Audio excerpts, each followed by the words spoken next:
এই কাপোৰযোৰ পুৰণা এযোৰ পাটৰ কাপোৰ আৰু এইযোৰ মোক অকণমান নতুনত্ব কিবা এটা কৰি দিবলৈ দিলে আৰু সেয়েহে মই এনেকৈ কামখিনি কৰি দিলোঁ। গোটেইখিনি হাতেৰে কৰা কাম, বহুত দিন লাগিলে আৰু কষ্টও হয় আচলতে হাতেৰে যিহেতু কামখিনি গোটেইখিনি কৰা হয়। আৰু কেনেকুৱা লাগিছে জনাব। আচলতে ভিডিঅ'ত ভালদৰে ধৰিব নোৱাৰি বাৰু, কাপোৰযোৰ যদি আপোনালোকে ওচৰৰ পৰা চায় তেতিয়াহে ধৰিব পাৰিব। আৰু এইটো হৈছে ব্লাউজটো। ইয়াতে মই লেচ ব্যৱহাৰ কৰিছোঁ, লগতে হাততো অলপমান কাম কৰি দিয়া হৈছে আৰু বেক চাইডতো এনেকৈ অকণমান কাম কৰি দিছোঁ।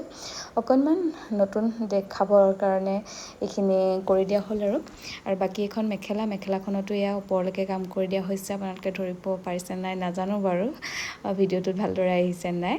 আৰু এইখন চাদৰখনতো লেচ ব্যৱহাৰ কৰিছোঁ, লগতে দহিখিনি কাটি তাতো মই লেচ ব্যৱহাৰ কৰিবলৈ দিলে আৰু এইখিনি গোটেইখিনি হাতে কৰা কাম আঁচলখিনিত কৰি দিয়া হৈছে। আৰু এইযোৰ পঠাইছিলে এগৰাকীয়ে, তেখেতৰ বিয়াৰ এইযোৰ মেইন ছেট হয় আৰু এইযোৰ অকণমান নতুন কিবা এটা কৰি দিবলৈ দিলে আৰু ব্লাউজটো তেনেকৈ মোক অকণমান চিলভাৰ কালাৰৰ লেচ ব্যৱহাৰ কৰিবলৈ কৈছিলে। আৰু এইখন হৈছে ৰিহাখন।